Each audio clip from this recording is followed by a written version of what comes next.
안녕하십니까. 프레소 신체균형연구소 임정일 원장입니다.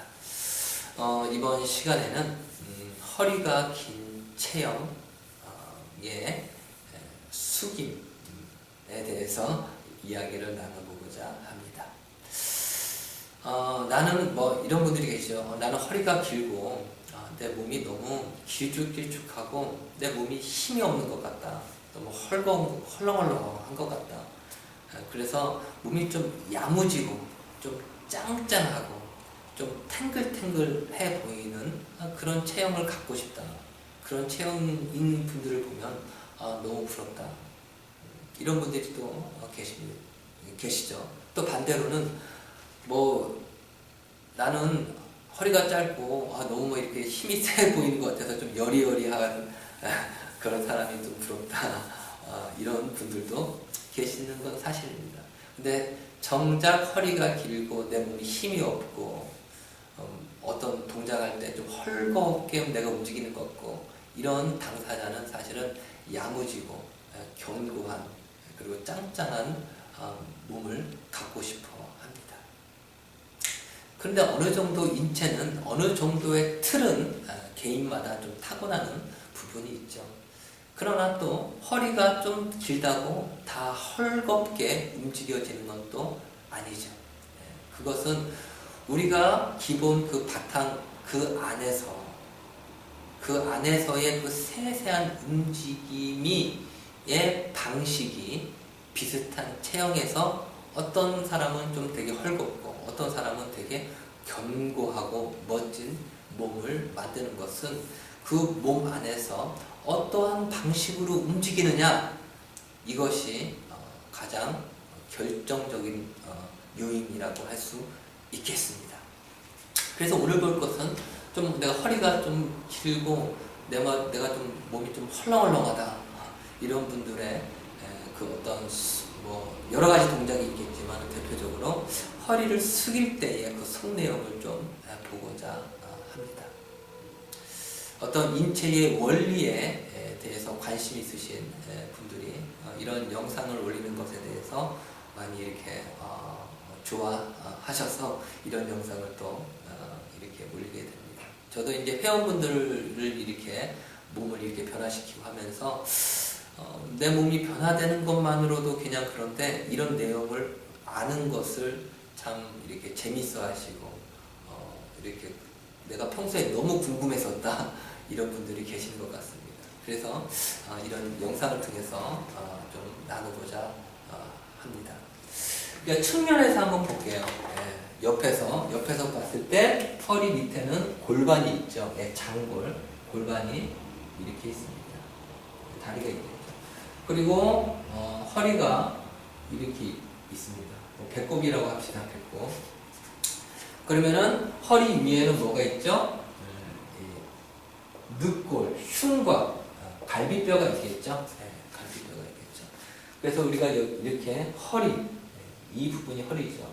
위로는 갈비뼈, 늑골, 밑으로는 장골, 그 사이가 허리라고 할 수 있겠습니다.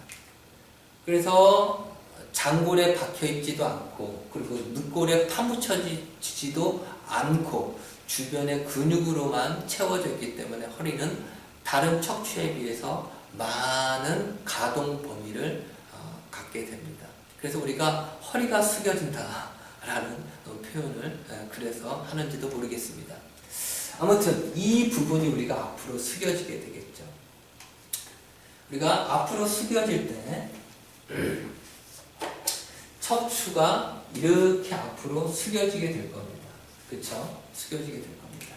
참, 그 전에 이 옆에 허리를 이렇게 한번 표시를 해볼게요. 이 옆에 허리를 이렇게. 여기에는 척추 주변에 근육으로 채워져 있죠. 그리고 우리 흔히 얘기하는 복근이다, 복행근이다, 복사근이다, 아니면 뒤에 봐서 유방행근이다. 아무튼 척추를 둘러싸고 있는 모든 근육이라고 이제 볼 수 있겠습니다. 그래서 우리가 앞으로 숙여지게 되면, 이렇게 앞으로 숙여지게 되니까 이 척추를 둘러싸고 있는 옆구리, 이렇게 복부, 이 근육은 밑으로 눌려지게 되겠죠. 당연히 이렇게 숙이니까 근육이 밑으로 눌려지게 된단 말이죠. 이렇게 눌려지게 됩니다. 그런데 내가 허리가 길고 내가 몸이 좀 내가 헐렁헐렁하다 이렇게 느껴지시는 분들은 바로 이 허리를 숙이는 이때에 이 옆구리 또 복부 근육의 눌림이 잘 일어나지 않습니다. 그럼 여기가 눌려서 숙여지지 않으면은 어떻게 수그려지겠습니까? 안 수그려질 수는 없죠. 왜?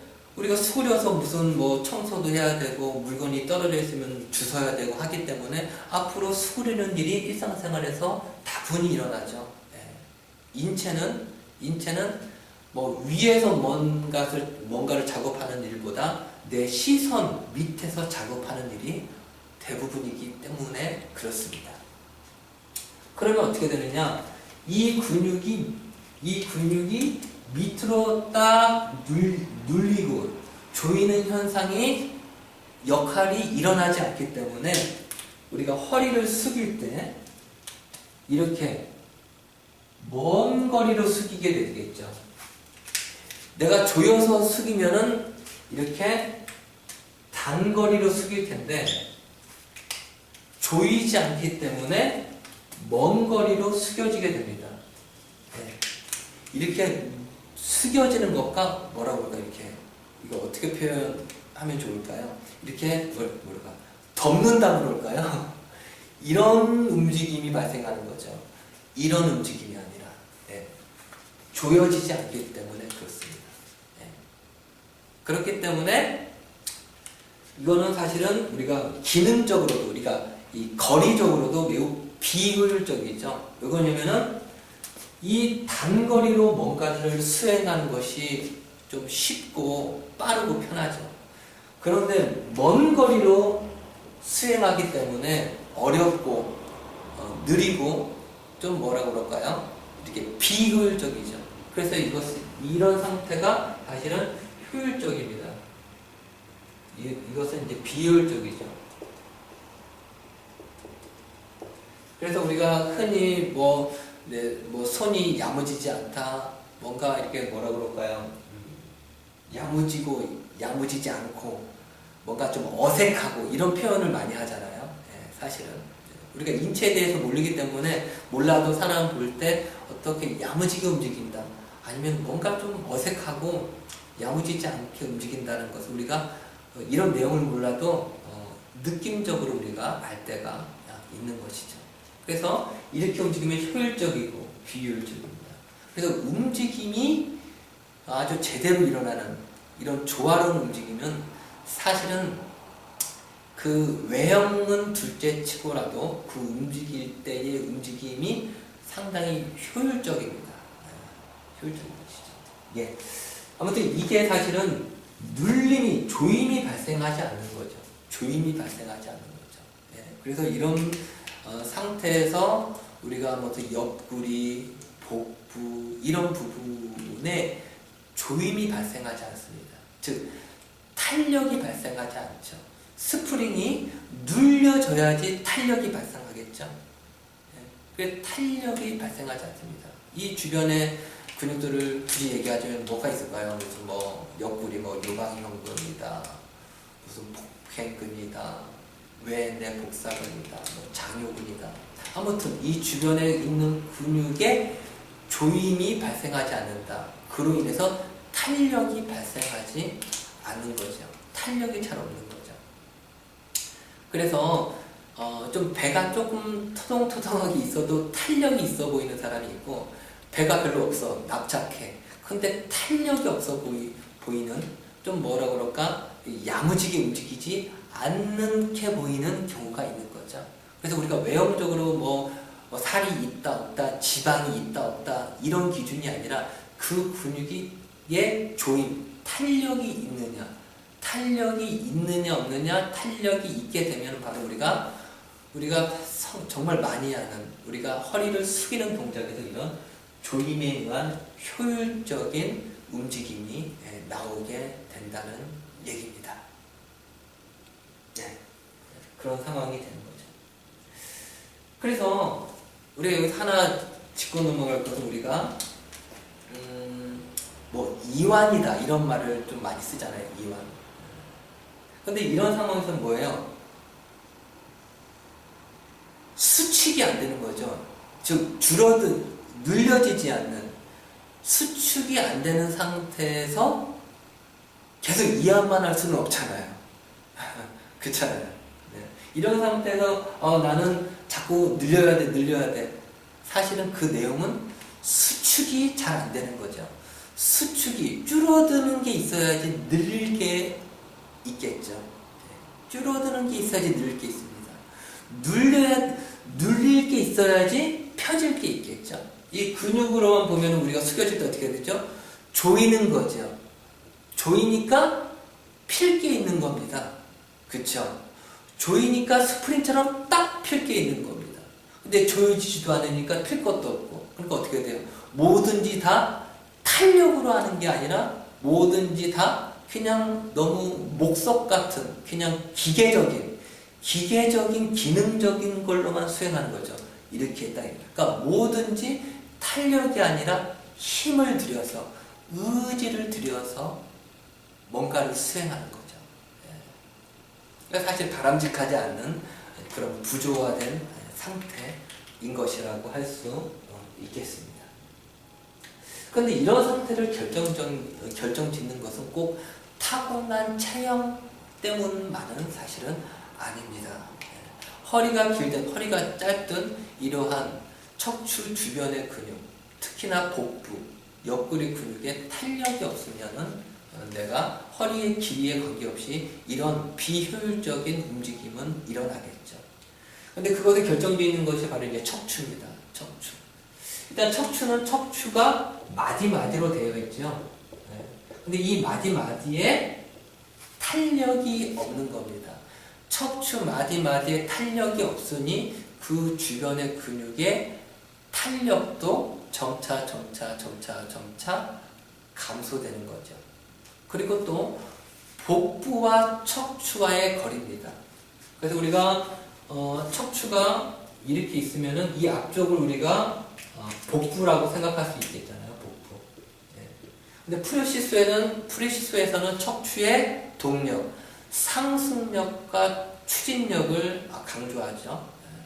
척추의 상승력으로 중력을 이기면서 척추의 추진력에 의해서 척추가 등 뒤에서 인체를 앞으로 밀죠.